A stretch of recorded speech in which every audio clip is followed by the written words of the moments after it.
Di tengah kabar nama putra bungsu Presiden Joko Widodo, Kaesang Pangarep santer bakal maju di Pilgub Jakarta, tampaknya langkah Anies Baswedan di Pilgub Jakarta juga bakal lebih menantang. Namun, dukungan agar Anies kembali memimpin Jakarta terus mengalir. Salah satunya dari relawan yang mendeklarasikan agar Anies kembali memimpin Jakarta. Dukungan penuh kepada Anies Rashid Baswedan untuk maju sebagai calon gubernur DKI Jakarta pada Pilkada 2024. Dukungan ini kami berikan berdasarkan berbagai pertimbangan dan harapan untuk kemajuan Jakarta yang lebih baik. Soal Pilgub Jakarta, Sekjen PDI Perjuangan menyebut saat ini partainya tengah mempertimbangkan semua nama untuk maju. Selama itu adalah kehendak rakyat. Karena kami ini adalah partai demokrasi khas Indonesia dengan demokrasi Pancasila, seluruh usulan selama itu dari bawah akan dikaji dengan seksama untuk mencari pemimpin yang terbaik untuk gubernur dan wakil gubernur DKI dan juga daerah-daerah lain. Partai menyiapkan dengan sekolah partai, dengan melakukan penugasan-penugasan kader, dan tentu saja melihat kehendak rakyat. Berbeda saat Pilpres 2024, PKS yang dikenal punya militansi yang kuat terhadap sosok Anies, justru sekarang ingin mendorong kader internalnya untuk maju di Pilgub Jakarta. Haknya Mas Anies, karena memang baru satu periode, jadi kalau beliau mau maju, monggo. PKS sendiri dengan banyak pertimbangan tentu ingin mengajukan kader. Tetapi politik itu dinamis. Putusan Mahkamah Agung yang mengubah aturan usia calon kepala daerah memunculkan peluang. Nama Kaesang disebut-sebut bakal mulus jika ingin maju di Pilkada Jakarta. Lalu benarkah Kaesang bakal menjadi penantang yang sepadan dengan Anies Baswedan di Pilgub Jakarta? Tim Liputan, Kompas TV. Langkah Anies Baswedan untuk maju di Pilgub Jakarta tampaknya bakal lebih menantang setelah Mahkamah Agung mengubah aturan batas usia calon di Pilkada yang disebut-sebut berpotensi memuluskan putra bungsu Presiden Jokowi, Kaesang Pangarep di Jakarta. Kita bahas soal ini lebih lengkap bersama peneliti utama BRIN, Lili Romli. Prof. Romli, selamat sore. Selamat sore Mbak Cindy. Prof, setelah adanya putusan MA yang dibilang kan ini jadi karpet merah juga nih untuk salah satu tokoh lah. Kalau Prof Romli ngelihatnya peta politiknya sekarang untuk di Pilkada Jakarta gimana, Prof?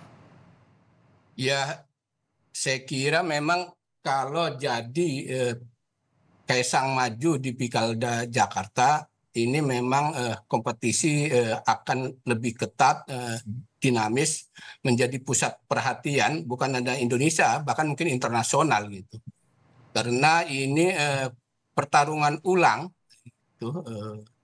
dari Pilpres atau kelanjutan dari kompetisi Pilpres antara Anies dengan Pak Jokowi. Karena saya menganggap bahwa Kaesang ada representasi Pak Jokowi, bukan representasi Kaesang itu sendiri.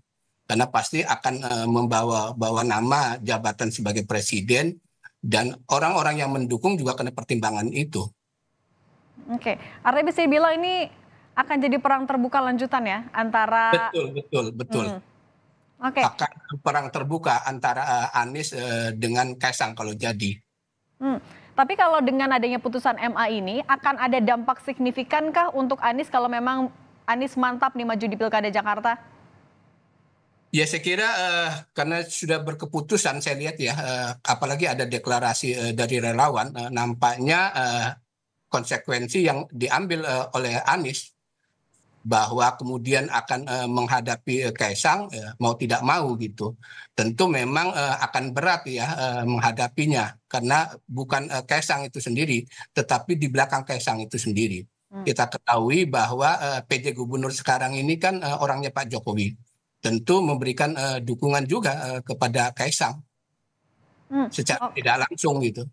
Oke, kalau kemarin kan dukungan relawan buat Anies juga terus mengalir. Anies juga bilang sudah mendengarkan masukan dari masyarakat untuk kembali maju ke Pilgub. Tapi seberapa besar sebenarnya efek dukungan dari relawan ini untuk meyakinkan parpol untuk bisa mendukung Anies di Pilgub nanti, Prof?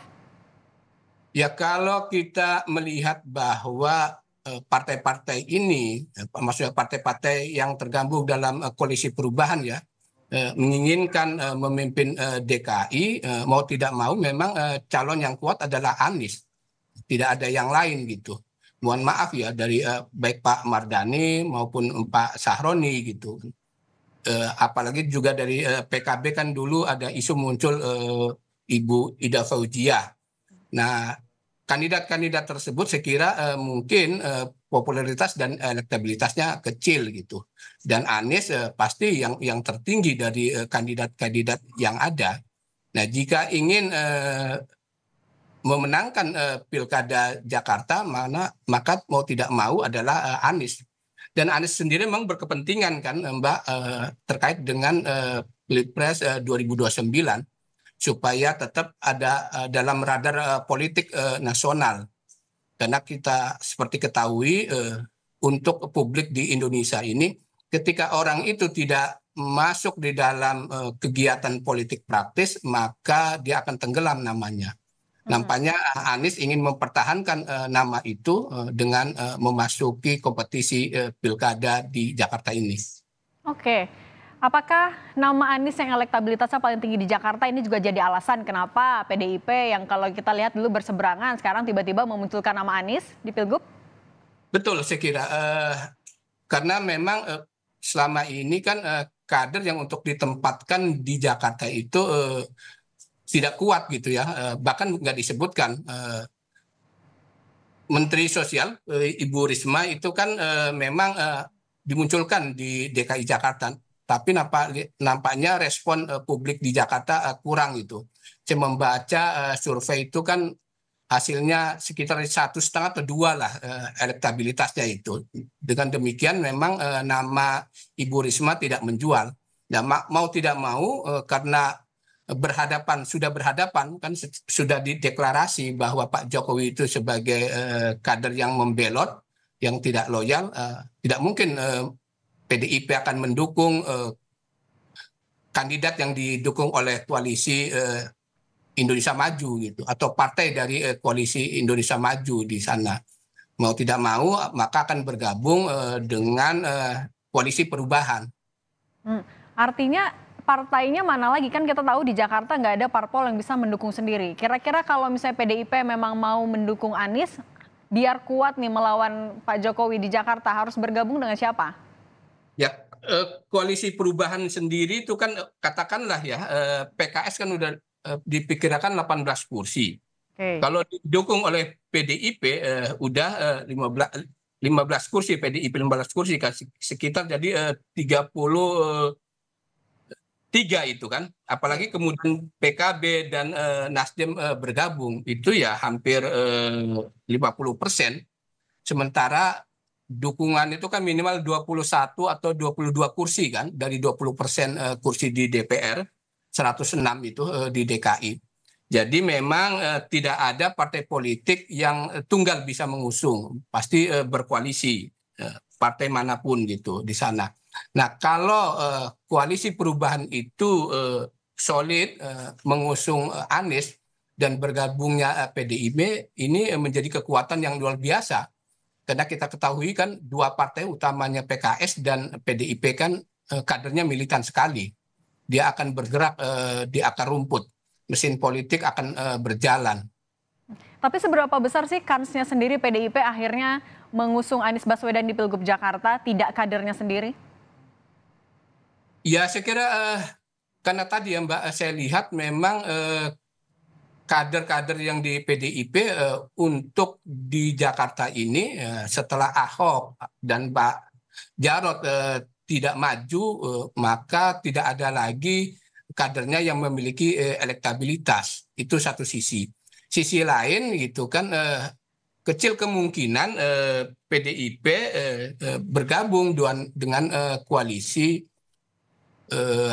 Indonesia Maju. Meskipun dalam pilkada kan memang berbeda dengan pilpres ya, cair gitu loh, cair. Jadi memang tergantung nanti juga terhadap figur-figurnya bisa diterima juga dengan PDIP gitu. Tapi kalau Kaisang yang maju, saya kira yakin PDIP akan menolaknya. Okay. Bisa aja kalau kandidat yang lain bisa didukung oleh PDIP gitu kan, dengan beberapa catatan-catatan gitu di sana. Oke, tapi Prof kan juga PKS sebagai pemilik raihan suara terbanyak di Jakarta akhirnya berubah haluan. Meskipun DPW Jakartanya bilang mengusung Anies, tapi ternyata DPP kekeh nih maunya kadernya. Itu juga kan akan jadi pertimbangan pastinya. Betul, problemnya memang kan memang meskipun Anies memiliki elektabilitas karena dia tidak memiliki partai politik, maka akan tergantung pada partai-partai politik. Maka itu kemudian Anies melakukan gerilya, melakukan lobby-lobby, dan ada deklarasi dari para relawan untuk menunjukkan bahwa Anies itu didukung oleh masyarakat gitu, oleh publik Jakarta. Itu yang dilakukan oleh Anies dan para relawan untuk merayu partai-partai politik. Nah, partai-partai politik ini saya lihat bimbang juga karena memang kader-kadernya kan tidak memiliki elektabilitas yang tinggi.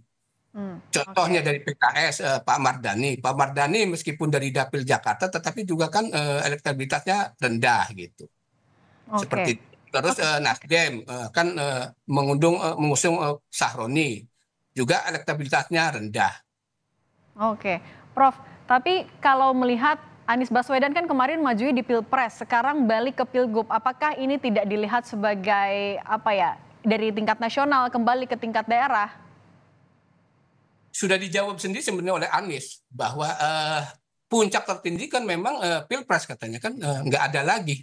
Apakah kemudian orang menjadi menteri itu turun katanya, atau kompetisi yang lain turun? Ya, untuk berkompetisi tidak ada lagi ukuran katanya mendowngrade dan sebagainya gitu. Jadi saya tidak melihat mendowngrade atau dalam rangka menurunkan tingkat popularitas dia dari nasional ke tingkat lokal, tetapi Anies nampaknya maju adalah dalam rangka untuk tetap tadi dalam radar politik nasional supaya ingatan publik itu ada tertuju kepada Anies. Nampaknya Anies ingin tetap 2029 itu maju, kecuali dia tidak ingin maju gitu loh. Nampaknya tetap seperti juga kandidat-kandidat lain, bahwa kompetisi Pilgub itu sebagai anak tangga untuk memasuki kompetisi Pilpres. Dan DKI adalah salah satu daerah yang memiliki daya magnet yang tinggi sebagai barometer nasional, meskipun nanti Jakarta bukan jadi ibu kota. Karena Jakarta adalah ibu kota paling besar kan, terbesar di Indonesia. Tentu mata publik di Indonesia itu mengarah kepada kompetisi Pilkada Jakarta.